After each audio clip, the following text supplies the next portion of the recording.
And I'm hoping that the reader will begin to understand. Really, I want them to make up their own mind. Should women be allowed to preach or not? And so we show the sides in the story, so they'll be able to. I always say, talk to the first woman at the tomb. That's right. Because he said, go tell. And that is the first evangelistic message. Go That's tell. right. He used a woman to do it, didn't he? He sure did. I think I have that comment in the Oh, book you do? also. Yes. So you believe in women preachers? I actually do. The bishop of my church is a woman. We have women that come to my church all the time to preach. So I had never known anything about this struggle to preach because I'd always seen them preaching at my church. And the reason I decided to write this story is because I was at an actual book event where the lady sitting next to my table had a book called Women, The Struggle to Preach. And a man walks into the room and he basically starts hollering and screaming at her, telling her she had no right. At a Christian book event? She had no right to call herself a preacher, and he basically had to be escorted out of the room. And so that's when I began to realize, oh, there is a struggle for women to preach. And so I wanted to write that story in Yesterday's Promise. And there is a struggle. There's days today that men, I know a lady preacher, and she would go and sit with the preachers in the preacher's section, and the men would actually get up and all move to another section and leave her there by herself. Now, how hard is that? And they would just do things that would be very mean to her. Do you think Jesus would do that? Well, no. But I also believe that sometimes, it takes a while for us to come to an understanding of where God is moving and what we're supposed to be doing at this certain time in life, or, is it different than it was, 50 years ago, or is it the same? And so sometimes it takes people a while to move to where God is trying to move them. I love you, Vanessa Miller. Well, thank you very much. She's just got such a sweet spirit, and how God has used you to write these books. It's just wonderful. 10 books, a best-selling author, and here she is with us today. Yesterday's Promise by Vanessa Miller, and you've only heard a touch of it because evidently there's some little action going on between the father, the what is it? The ex-fiance. But you have to read the book, I guess, to hear the whole story. So don't forget to get it. It's called Yesterday's Promise by Vanessa Miller. We're going to be gone just for a minute, and we'll be right back. Don't you go away.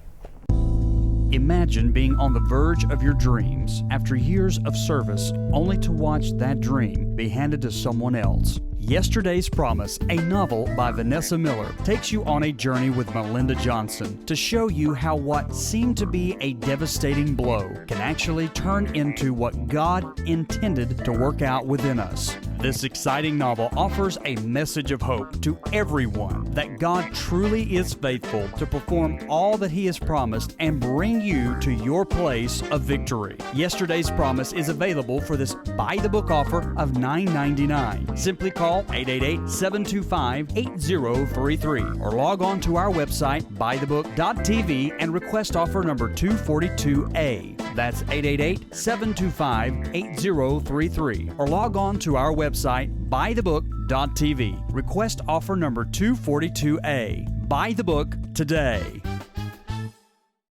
If you would like to receive your copy of today's edition of Buy the Book, please be sure to call 888-725-8033 and ask for today's offer number on the screen. DVDs are $14.95 plus shipping and handling and come with 4 total episodes per DVD. Order your DVD of Buy the Book today and call 888-725-8033.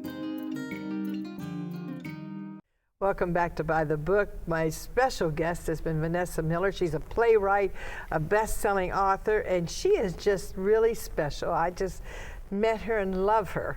She's got joy of the Lord on her face, and no wonder she can write great love stories. However, they have to do with different situations in the church. We just heard about yesterday's promise. But now I have a new book that's just coming out, and you want to get it. And it's called Love for Tomorrow. A Love for Tomorrow? Yes. Well, what's wrong with today? Well, This is about tomorrow? Well, this is about tomorrow because what happened in Serenity's today was that her fiance broke up with her. And so now she has to be able to believe that there can be a love for her tomorrow. So that's the meaning So of it's a love for tomorrow. Connection? Yes, with see, this? yesterday in this book had to do with her fiance coming back. So he was yesterday until he came back into her life. So now we go to a talk show host who's her friend. You want to tell me about it? Yeah, Serenity Williams in this book, she is a Christian talk show host. She loves the Lord, but she wants nothing to do with pulpit ministry. Her father's a preacher, her brother's a preacher, and she believes that she's seen enough of that life. And actually the guy she had been engaged to was a preacher also, and he was a little egotistical. And so as far as Serenity is concerned, not in the church. yes. A pastor. Yes. And so as far as Serenity is concerned, she wants nothing to do with a pastor anymore. But then she meets this fine pastor who also happens to be a very humble man. And what she finds out is that actually his heart has been broken, and Serenity wants to unbreak his heart. But to do that, she has to decide, can she really work in the ministry with this man when that has been something she has been so against all of her life? And so that becomes her struggle in this book, is to decide, is this something she really wants to do? When the call of God's been on her to do it all the time. Correct. And you're never happy when you run from the call of God. Correct. And if you do what he tells you to do, it's always a blessing. That's right. And so with her, does she run back? You see, that's the deal with these novels. You never know what they're going to do. I'm telling you, you're not going to tell me. Well, do you think she runs back? What do you think? Like you just said, you're never happy until you're doing the will of God. Yes. You know, if you're out of place with God and you know He has a call on your life, you know, it's So best to she's just answer the call. So she answers the call. She still stays a talk show host? Or does she go in the ministry? Good question. Good question. You're going to have to read the book to find out. How do you come up with your stories?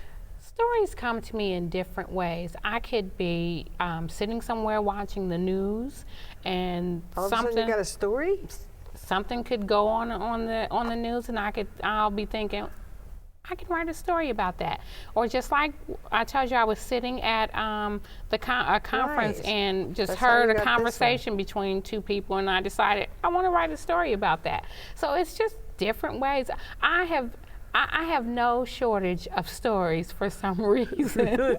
I believe the reason is God, because I really truly believe that God has given me this gift of writing, and for that reason I have no shortage of stories. Can you just tell me a story right now? Of one that I'm thinking about now? Uh-huh. Okay, I could tell you one. Okay, I was I just like thinking of stories. it last night. It's actually You were? about 3 women who are in their 30s, and they feel like they are now tired of waiting on God to send their mate. Oh no, this is trouble. So right, so they devise a plan to go out and find their own husband. So it's called the She Who Finds a Husband. Finds a thing. But Instead of he who finds a husband. right, but no. What ends up happening is it's really a spiritual growth for each one of these women, because for them to be tired of waiting on God, there has to be something going on with them. And so as they go through their spiritual growth, they actually find the person that God had for them all along. So that's another Really? idea that I just actually was thinking about last night. And so I really like that idea too. I like that So- one a lot.